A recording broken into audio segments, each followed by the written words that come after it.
जय जय रघुवीर समर्थ। गुरुर्ब्रह्मा गुरुर्विष्णु गुरुर्देवो महेश्वरः गुरु साक्षात् परब्रह्म तस्मै श्री गुरुवे नमः। तस्मै श्री गुरुवे नमः। यूट्यूब चैनल से मैं सुरेश तोपखाने वाले सभी आदरणीय श्रोताओं को मेरा नमस्कार, विनम्र अभिवादन। आज शनिवार दिनांक 11 मई। मित्रों, श्री राम रक्षा स्तोत्र भारतीय समाज में, हमारी संस्कृति में अत्यंत लोकप्रिय ऐसा स्तोत्र है। इसे भक्ति और श्रद्धा के साथ सर्वत्र गाया जाता है और नित्य पठन और मनन किया जाता है। राम हमारे जीवन का आवश्यक अंग है। सूर्योदय की मंगल बेला को हम राम प्रहर कहते हैं। दो व्यक्ति आमने सामने जब पहले मिलते हैं तो राम राम कर कर अभिवादन करते हैं, बाद में अपने मन के भाव प्रकट करते हैं। यानी मानव जीवन के जन्म से लेकर मृत्यु तक राम हमारे साथी हैं और राम के बिना हम नहीं हैं। इस प्रकार से आज हम राम रक्षा स्तोत्र के विषय में थोड़ा चिंतन करेंगे। यह असल में राम रक्षा स्तोत्र जो है वह हर मनुष्य के जीवन का रक्षा कवच है।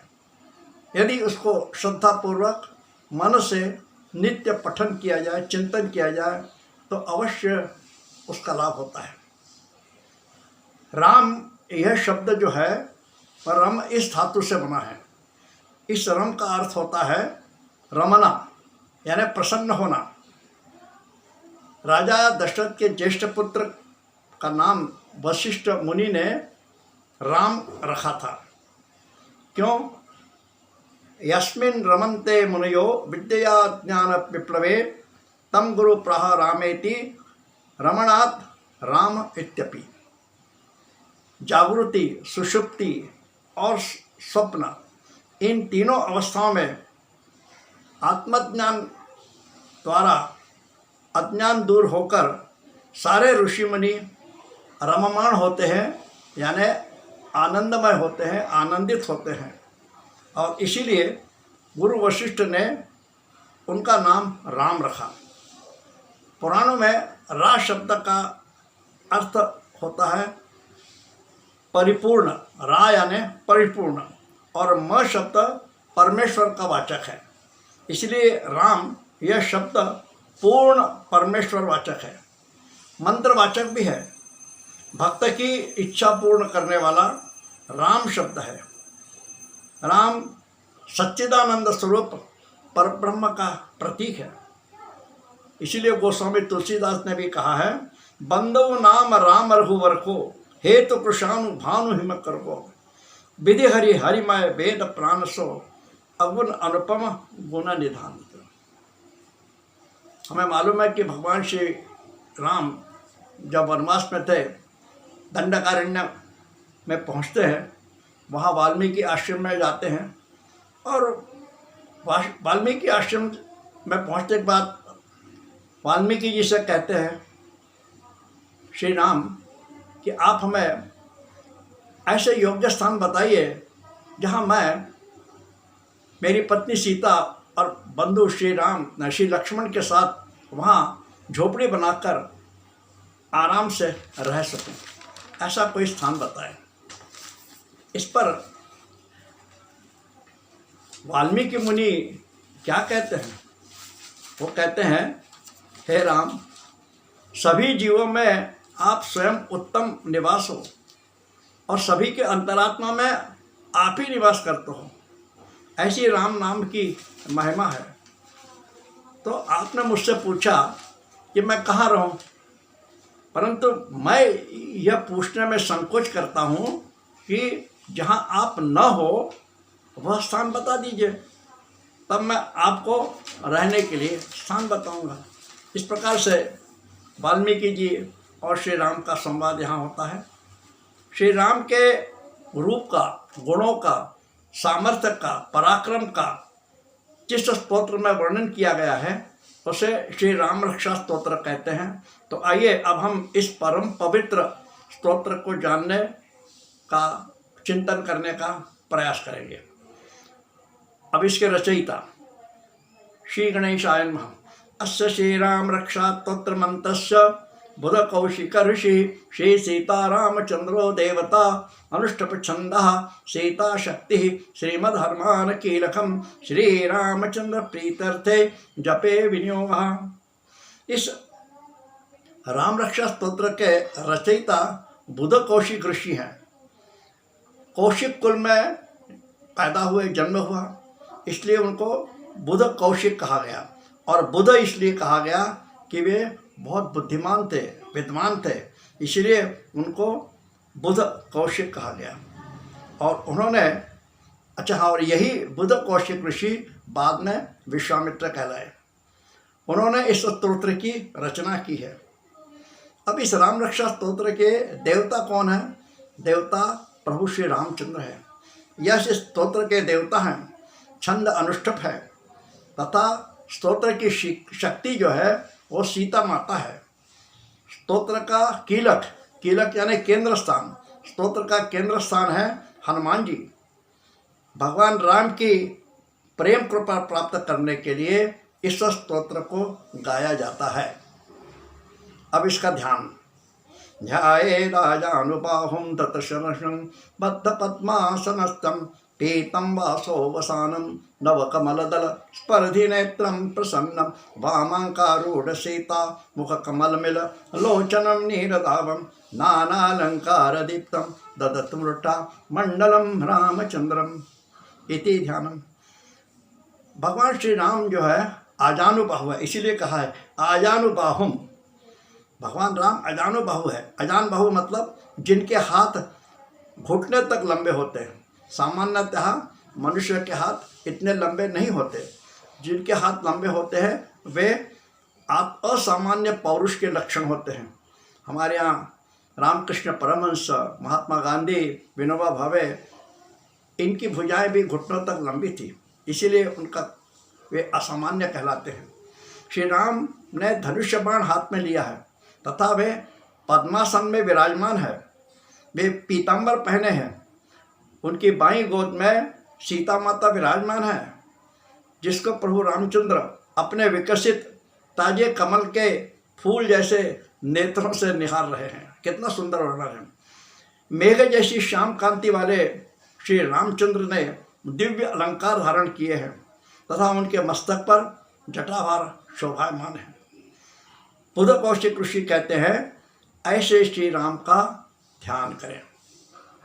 अब पहला श्लोक है चरितम रघुनाथस्य शतकोटि प्रविस्तरम एकैकमक्षरम पुंसा महापातकनाशनम। अजय श्री राम का चरित्र कैसा है? शतकोटि योजन जैसा विशाल है, इसकी कोई सीमा ही नहीं है, अथांग है, समुद्र जैसा। इनके श्लोकों के एक एक अक्षर में महापातकों की नाश करने की शक्ति है, नष्ट करने की शक्ति है। भक्तिपूर्वक राम नाम गायन की शक्ति इस स्तोत्र में प्रतिपादित है तथा श्री राम के अनंत चरित्र का विस्तार पूर्वक वर्णन इस स्तोत्र में किया गया है। आगे ध्यात्वा नीलोत्पल श्यामं रामं राजीव लोचनम। एक एक वर्णन है। जानकी लक्ष्मणोपेतं जटामुकुटमण्डितं सासीतुण्डनुर्बाण पाणिं नक्तञ्चलान्तकं स्वलील्या जगत्त्रातो माविर्भूतं विजं विभु राम रक्षां पठेत्प्राज्ञः पापहनिं सर्वकामदां शिरो मे राघवः पातु भालं दशरथात्मजा।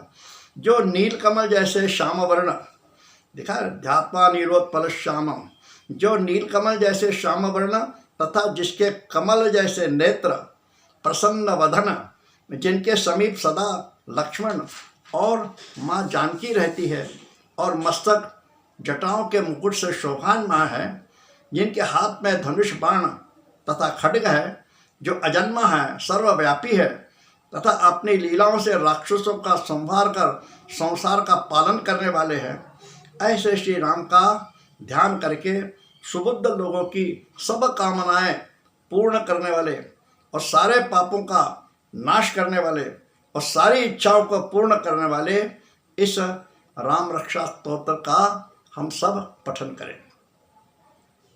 इसके आगे के जो 5 श्लोक हैं वह राम रक्षा स्तोत्र के पंच प्राण कहलाते हैं और स्तोत्र का यही मंत्र भाग भी है।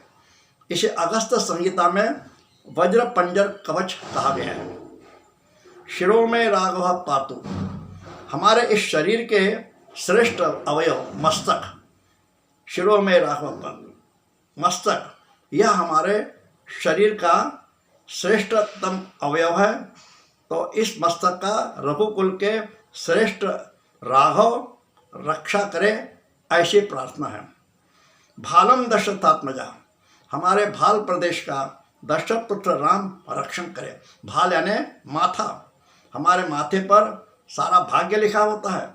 सुख दुखे समय कृत्वा लाभ लाभो जया जयो, हमें सभी परिस्थिति में स्थित प्रज्ञ रहना है, ऐसा संदेश इस स्तोत्र में है। कौसल्यो दिशो पातु, मेरी आँखों का रक्षण कौशल्या सुत श्री राम करें। कौशल्य दृश्यो पातु, कौशल्य माँ ममता और कर्तव्य की मूर्ति है। वात्सल्य और कर्तव्य इन दोनों का संगम कौशल्या माता में है।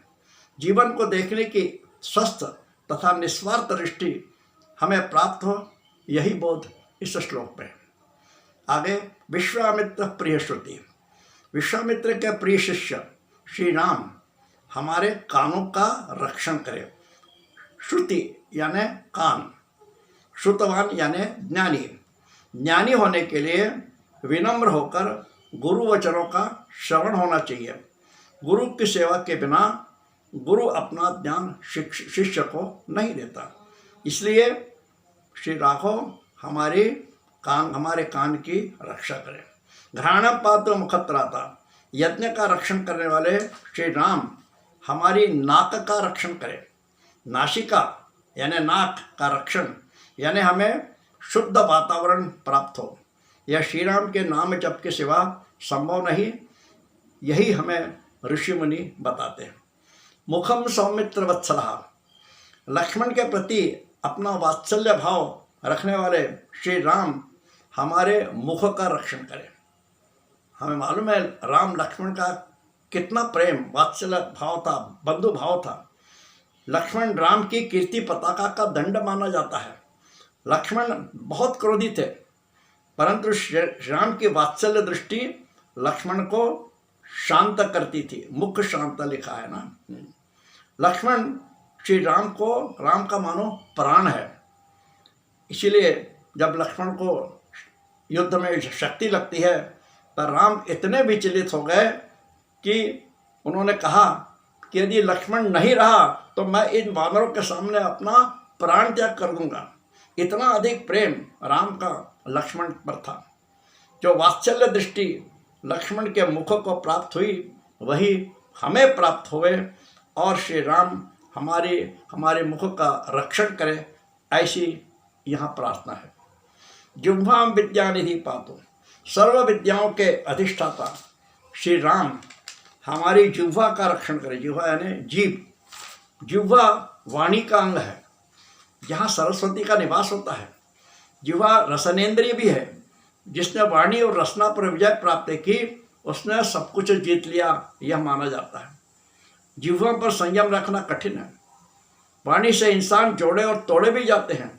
जीवन में वाणी और रसना पर विजय प्राप्त करने के लिए श्री राम की कृपा आवश्यक है। श्री राम संयम गुण के आदर्श हैं।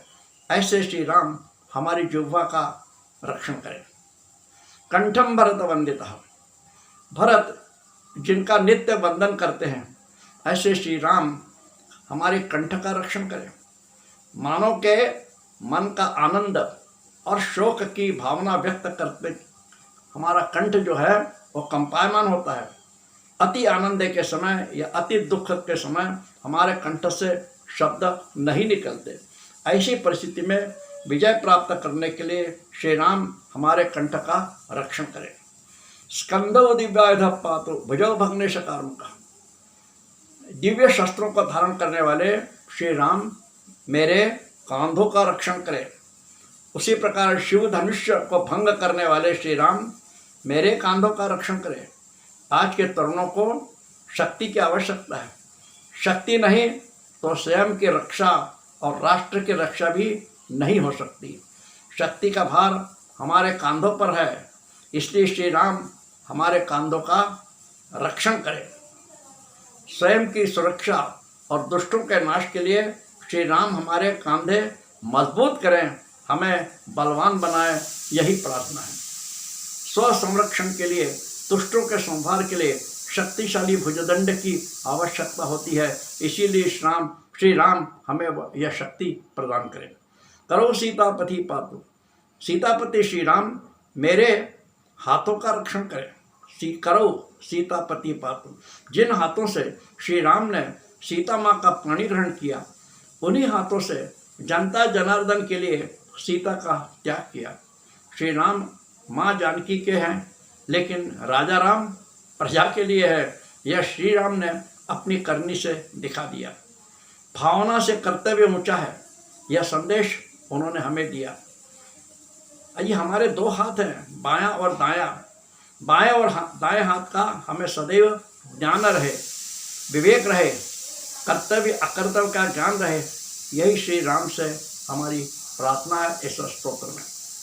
हृदय जमदग्नि पुत्र परशुराम को परास्त करने वाले श्री राम हमारे हृदय के रक्षण करें। जिस प्रकार से भगवंत हृदय में वास करते हैं, उसी प्रकार राग, लोभ, अहंकार आदि विकार हृदय में बसे रहते हैं और उनके कारण बुद्धि हमारी विवेक शून्य हो जाती है, बल शून्य हो जाती है, बुद्धि का नाश होता है। इसलिए श्री राम हमारे हृदय का रक्षण करें। हे राम, मेरा हृदय आपके जैसा शांत तथा अहंकार रहित होवे। मध्यम पातु खरध्वंसी, मध्यम पातु, मध्यम यहाँ हृदय के लिए कहा गया है। शरीर का मध्य भाग यानी हृदय और नाभि के बीच का भाग जिसे उदर कहते हैं। खर राक्षस का संहार करने वाले श्री राम इस उदर का रक्षण करें। भगवान श्री राम ने 14,000 राक्षसों का नाश किया। ख यानी आकाश और र यानी वायु। वायु यदि दूषित हुई तो स्वास्थ्य बिगड़ जाता है। राम नाम से हृदय शुद्ध होता है तथा हम निरोगी तथा स्वस्थ होते हैं। इसलिए श्री राम हमारे हृदय का रक्षण करें। नाभिम जाम्बवदाश्रय, श्री राम जाम्बवंत के जीवन के आधार थे। ऐसे श्री राम मेरी नाभि के रक्षण करें। नाभिम, श्री हनुमान को जाम्बवंत ने अपनी शक्ति का स्मरण कराया और फिर हनुमान ने शतयोजन सागर पार कर जानकी माँ को खोज किया। तत्पश्चात राम रावण युद्ध शुरू हुआ। जन्म होते ही उड्डान लेकर सूर्य को निगलने वाले हनुमान को ऋषि द्वारा श्राप था कि उसे अपनी शक्ति का स्मरण नहीं रहेगा तथा किसी के स्मरण दिलाने से वह शक्ति जो है वह जागृत होगी। हमारे शरीर में भी नाभि के पास कुंडलिनी शक्ति सुप्त रूप से कहती है और उसे जागृत करने के लिए गुरु कृपा होनी चाहिए। हनुमान की शक्ति को जागृत करने वाले जाम्बवंत जिस राम के आश्रम में रहते हैं, वे श्री राम हमारे नाभि का रक्षण करें और हमारी शक्ति जागृत करें। सुग्रीवेश कटिपातु रक्तिनी हनुमत प्रभु, शक्तिनी हनुमत प्रभु। सुग्रीव के स्वामी श्री राम मेरी कमर का रक्षण करें तथा श्री राम हनुमान के स्वामी श्री राम मेरे कमर के हड्डियों का रक्षण करें। यानी हमारे पूर्ण शरीर की रक्षा का कवच है। यहाँ पर बालीवध के पश्चात सुग्रीव बिलाल भोग में इतने लिप्त हो गया कि उसे राम को दिया हुआ अपना वचन याद ही नहीं रहा। लक्ष्मण को उसे याद दिलानी पड़ी।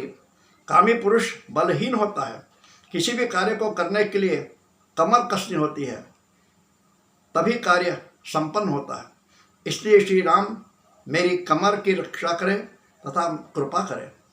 ब्रह्मचारी हनुमान राम कार्य के लिए हमेशा कमर कसे रहते थे और राम कृपा से शक्ति प्राप्त होती थी। इसलिए श्री राम के लिए यह प्रार्थना है। उरु रघुत्तम पातु रक्षा कुल विनाशकृत। राक्षस कुल का नाश करने वाले श्री राम मेरी जंघाओं का रक्षण करें। रघुकुल के राजा बहुत पराक्रमी तथा बलशाली थे और देव आदि भी उनसे मदद मांगते थे। रघुकुल श्रेष्ठ राम हमारी इन जंघाओं का रक्षण करें, यही प्रार्थना है। जानुनी सेतु कृत पातु। जानू यानी घुटने, समुद्र तट पर सेतु बांधने वाले श्री राम मेरे घुटनों का रक्षण करें। पैरों से घुटनों तक पृथ्वी तत्व होता है, पैरों से घुटनों तक पृथ्वी तत्व होता है और घुटनों से नाभि तक जल तत्व होता है। जिन श्री राम ने समुद्र पर सेतु बांधकर पृथ्वी और वायु तत्व को जोड़ा है, वे श्री राम मेरे घुटनों का रक्षण करें। जंघे दशमुखांत का। जंघे बोलते हैं पोटरी को। जंघे का अर्थ पोटरी होता है। दशमुख रावण का वध करने वाले श्री राम मेरी पोटरियों का रक्षण करें। दसों मुख से भोग भोगने वाला, 5 ज्ञानेन्द्रिय 5 कर्मेंद्रिय, इनसे भोगासक्त जीवन भोगने वाला रावण था। अयोध्या से लंका पैदल चलकर श्री राम ने इस भोगी रावण का वध किया था। पैदल चलने वालों की पोटरियां मजबूत होती है और ऐसी मजबूत पोटरियों के कारण पैर जमाकर हम अपने कार्य में तत्पर रहते हैं। ऐसे श्री राम जिन्होंने भोगलिप्त रावण का वध किया, हमारी पोटरियों का रक्षण करें। पादव विभीषण सीधा पातु रामो अखिलम। विभीषण को लंका का राज्य देने वाले श्री राम हमारे पाँवों का रक्षण करें। रावण द्वारा अपमानित विभीषण श्री राम की शरण में आता है। राम उसे अभय देते हैं, संपूर्ण वैभव देते हैं। ऐसे श्री राम मेरे पाँव के रक्षा करें। इस प्रकार मस्तक से लेकर पाँवों तक रक्षा करने वाले इस स्तोत्र की विशेषता है और हमने उसका अभी चिंतन किया। अब इस स्तोत्र की इतने स्तोत्र जो हैं उसकी फलश्रुति के विषय में देखें। एताम राम अलोपेताम रक्षाम यह सुकृति पटे सचिरायु सुखी पुत्री विजयी विनयी भवेत्। श्री राम के सामर्थ्य से, शक्ति से पूर्ण इस राम रक्षा स्तोत्र का जो पुण्यवान भक्त पाठ करेगा वह दीर्घायुषी, सुखी, पुत्रवान तथा विजय और विनय संपन्न होगा। श्री राम का सामर्थ्य इन श्लोकों में वर्णित है। पूर्व संचित अच्छे कर्मों के बिना इस स्तोत्र के पठन करने की इच्छा नहीं होती। परमात्मा का नाम मुख में रहने के लिए पुण्यों की आवश्यकता है। बुद्ध कौशिक ऋषि कहते हैं, ऐसे पुण्यवान मनुष्य यदि इस स्तोत्र का पठन करे तो वह विजयी और विनयी होगा। विजयी और विनयी दोनों आवश्यक है। विनयी नहीं होगा तो मनुष्य को विजय का उन्माद होगा। इस प्रकार से स्तोत्र के 10 श्लोकों का हमने आज चिंतन किया। बचे हुए जो श्लोक है उनका चिंतन अगले शनिवार को करेंगे। यह चिंतन आपको कैसा लगा कमेंट्स करें, शेयर करें और मेरे चैनल को सब्सक्राइब करें। धन्यवाद। जय श्री राम। जय जय रघुवीर समर्थ। जय जय रघुवीर समर्थ।